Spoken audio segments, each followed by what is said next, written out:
अल्मोड़ा के सल्ट में 14 वर्षीय नाबालिग लड़की के साथ दुष्कर्म की घटना के खिलाफ कांग्रेस ने जमकर धरना प्रदर्शन किया और सरकार का पुतला फूंका। कांग्रेस का आरोप है कि बीजेपी के एक नेता ने नाबालिग के साथ इस जघन्य अपराध को अंजाम दिया। कांग्रेस कार्यकर्ता आरोपी बीजेपी नेता को तत्काल गिरफ्तार करने की मांग कर रहे थे। हल्द्वानी विधायक सुमित हृदयेश और विधानसभा के पूर्व अध्यक्ष गोविंद सिंह कुंजवाल ने आरोप लगाया कि चूंकि दुष्कर्म का आरोपी बीजेपी नेता है, इसलिए सरकार कार्रवाई करने से बच रही है। रुड़की के माधोपुर में जिम ट्रेनिंग युवक वसीम के तालाब में डूबने से मौत को लेकर राजनीति गरमाने लगी है। कांग्रेस के वरिष्ठ नेताओं ने इस घटना को लेकर पुलिस को कटघरे में खड़ा करते हुए ज्वाइंट मजिस्ट्रेट कार्यालय के बाहर धरना प्रदर्शन किया। कांग्रेस ने इस मामले में सीबीआई जांच कराने की मांग भी की। बता दें कि रुड़की ब्लॉक के माधोपुर गांव में स्थित तालाब में डूबने के कारण सोहलपुर निवासी वसीम नाम के युवक की मृत्यु 25 अगस्त को हो गई थी। परिजनों का आरोप है कि पुलिस ने वसीम को तालाब में डुबाकर मार दिया। वहीं पुलिस का आरोप है कि वसीम गौमांस की तस्करी कर रहा था और चेकिंग के दौरान रोकने पर गिरफ्तारी से बचने के लिए तालाब में कूद गया और डूबने से मौत हो गई। पहाड़ों की रानी मसूरी में असामाजिक तत्वों के हौसले बुलंद है। मसूरी पेट्रोल पंप पर मन चले कार की टंकी फुल कराने के बाद बिना पैसे दिए भागने लगे। पेट्रोल पंप कर्मचारी प्रमोद मिश्र ने जब उन्हें रोकने की कोशिश की तो कार चालक ने उन्हें कुचलने की कोशिश की, लेकिन वह बाल बाल बच गया। घटना की सूचना मिलने के बाद पुलिस हरकत में आई, लेकिन कार और कार चालक नहीं पकड़े जा सके। जांच में पता चला कि पेट्रोल भराने के बाद तेज रफ्तार से भाग रही थार ने मसूरी हाथीपांव में जीप को और मसूरी देहरादून रोड पर बाइक चालक को भी टक्कर मारी है। पुलिस सीसीटीवी की मदद से कार की तलाश कर रही है। पौड़ी शहर के तारा लॉज से एजेंसी तक जाने वाले पैदल व दोपहिया मार्ग पर देर रात शराब के नशे में धुत पुलिसकर्मी ने मोटरसाइकिल सवारों को टक्कर मार दी। इस टक्कर में 5 लोग घायल हो गए। इस टक्कर में पुलिसकर्मी की कार भी बीच रास्ते में ही फंस गई, जिसकी वजह से सड़क पर ट्रैफिक जाम हो गया। मौके पर मौजूद मोहित का आरोप है कि पुलिस वाला नशे में इतना धुत था कि पैदल और बाइक के लिए बने रास्ते पर जबरन कार चलाने लगा। हल्द्वानी के बनभूलपुरा में रेलवे की जमीन पर प्रशासन ने सर्वे शुरू कर दिया है। प्रशासन ने रेलवे की कब्जे की जमीन पर सुप्रीम कोर्ट के आदेश के बाद 30 हेक्टेयर जमीन पर यह कार्रवाई शुरू की है।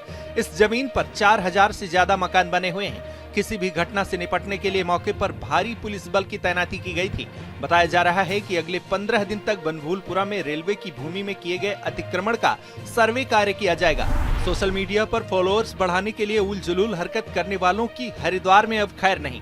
कई ब्लॉगर तो एकदम बेलगाम होकर कानून अपने हाथ में लेने से भी गुरेज नहीं कर रहे हैं।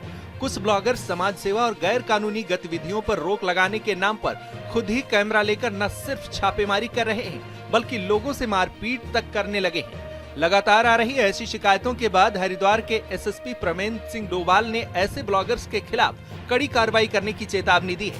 एसएसपी ने ऐसे लोगों को हिदायत दी है कि वो अपनी सीमा में रहकर सोशल मीडिया का उपयोग करें।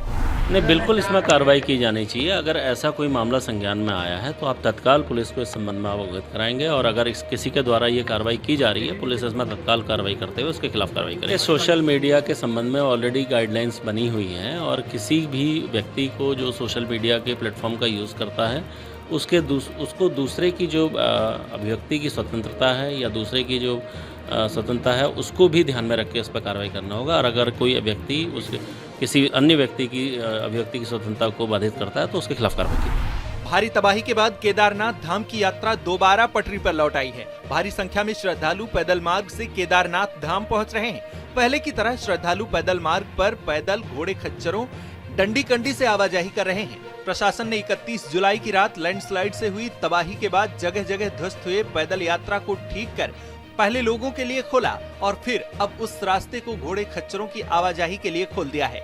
केदारनाथ पैदल यात्रा मार्ग फिर से शुरू होने के बाद यात्रा पड़ावों पर रोजगार करने वाले ढाबे और दुकान भी फिर से खुल गए हैं। यात्रा मार्ग पर प्रशासन ने सुरक्षा और डॉक्टर के साथ साथ अन्य सुविधाएं भी मुहैया कराई हैं। सरकार के मुताबिक अब तक 10,98,863 से अधिक श्रद्धालु बाबा केदारनाथ के दर्शन कर चुके हैं। लैंडस्लाइड के दौरान तकनीकी खराबी आने से 24 मई 2024 को जिस हेलीकॉप्टर की आपात लैंडिंग करानी पड़ी थी, वो शनिवार को सुबह क्रैश हो गया। हेलीकॉप्टर ठीक करने के लिए उसे वायुसेना के MI-17 हेलीकॉप्टर की मदद से हैंग कर गौचर हवाई पट्टी पहुंचाया जा रहा था। इसी दौरान MI-17 डिसबैलेंस होने लगा। खतरे को भांपते हुए पायलट ने खाली स्थान देखते ही हेली को घाटी में ड्रॉप कर दिया। हालांकि इस घटना में कोई घायल नहीं हुआ है।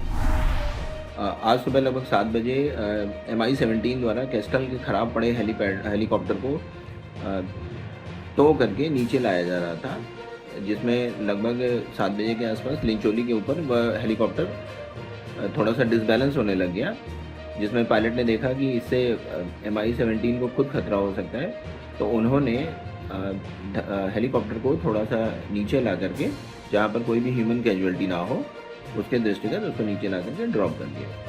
इसमें किसी भी तरीके का कोई भी हताहत नहीं हुआ है, कोई भी कैजुअलिटी की कोई सूचना नहीं है और सभी लोग सेफ हैं। चमोली जिले के डुमक गांव के लोग सड़क की मांग को लेकर पिछले 28 दिनों से धरने पर बैठे हुए हैं। गांव के लोगों ने सड़क की मांग को लेकर क्रमिक अनशन भी शुरू कर दिया है। ग्रामीणों का कहना है कि विभाग की लापरवाही के कारण सड़क उनके गांव तक नहीं पहुंच पाई है। लंबे समय से वे सरकार और प्रशासन से सड़क की मांग कर रहे हैं। गांव वालों का कहना है कि जब तक सड़क नहीं बनाई जाएगी तब तक आंदोलन जारी रहेगा। बता दें कि डुमक गांव 10,000 से अधिक फीट की ऊंचाई पर स्थित है और यह गांव प्रकृति का खजाना भी है। यहां साल भर पर्यटक आते हैं, बावजूद इसके गांव में आज तक सड़क नहीं बन पाई है। लोग मुख्य मार्ग तक पहुंचने के लिए 18 किलोमीटर पैदल चलते हैं। गांव में अगर कोई बीमार हो जाता है तो मरीज को कंधे के सहारे डंडियों में बैठाकर हॉस्पिटल पहुंचाना पड़ता है। चमोली के जोशीमठ में स्थित बद्रीनाथ राष्ट्रीय राजमार्ग पर मारवाड़ी पुल पर बीआरओ ने हाईवे किनारे अतिक्रमण कर बनाई गई दुकानों को हटाना शुरू कर दिया है। बीआरओ और पुलिस की इस कार्रवाई से ढाबा संचालकों में भारी नाराजगी है।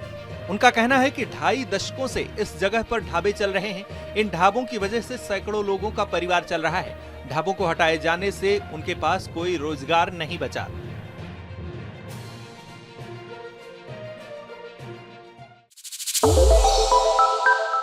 श्रेष्ठ उत्तराखंड पर खबरों से जुड़े रहने के लिए चैनल को सब्सक्राइब और लाइक करें, बेल आइकन दबाएं और देखते रहें श्रेष्ठ उत्तराखंड।